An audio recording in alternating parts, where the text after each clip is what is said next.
ඇලා මධ්‍යම පාන්තික පාතාලය මෙයා තමයි ඇලා Episode 19.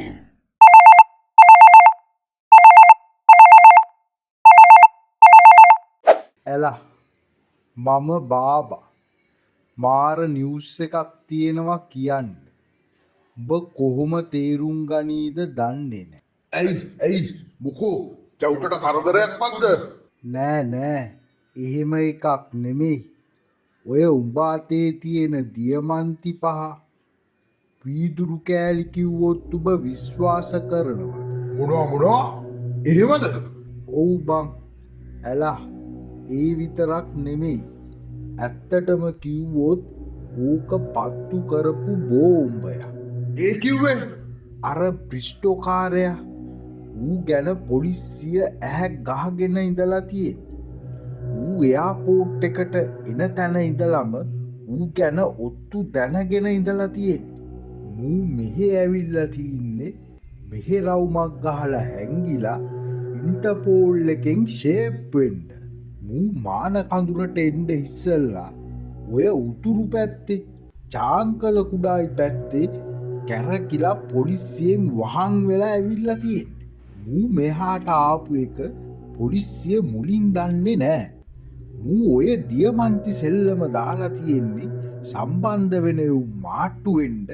ඒ අස්සේ මූ පැනගන්න. ඔතන ඇති දියමන්තියක් නෑ. ඇත්තටම කියනවා නම් මූ ආවේ ඔය සෙල්ලම දාලා ඉන්ටර්පෝල් එකෙන් ෂේප් වෙලා වෙන රටකට පැනගන්න. ඔය කියන විදියට පොලිසිය අපි ගැනත් දන්නවා ඇතිනේ තාම නං නෑ. හැබැයි ඔය වීදුරු කෑලි බදාගෙන හිටියොත් ඉස්සරහට වෙන්ඩ නම් පුළුවන්. කියන්නේ පොලිසිය තාම මූ මාන කඳුරදි කරපු එක දන්නේ නෑ කියන එකද හරියටම හරි. මූ චාංකල කුඩායිවලින් මෙහාට පැනපු එක පොලිසිය ඇහෙන් මිස්සුණු නිසා උඹලගේ ඔය වීදුරු බෝල වැඩේ තාම පොලිසිය දන්නේ නෑ. හැබැයි පීරගෙන හොයන සැකයක් හිතුනොත් ඉවරයි. මම මේක දැනගත්තේ ඇතුළෙම්මයි. මන් දන්න කෙනෙක් එක්ක යාළුකමට මං කතා කළා. මිනිහා ඔය විස්තරේ මට කිව්වා. නිකමට වගේ මාත් බොරුවට රහ කර ඇහුවා. ඕක බොරුවක් වෙන්න බෑ. මොකද සැකයක් හිතන්න දෙයක් නෑනේ. පොලිසිය දැන් ඔය වීදුරු බෝල කෑලි ටික ගැන හොයන. හැබැයි උඹල ගැන තාම ලොකු සැකයක් නෑ. මදයි දැකපු හීනේ ඔක්කොම විනාසයි බාබා මට දෙයක් කල්පනා වුණා. ඕකෙන් වැඩක් ගන්න පුළුවන්.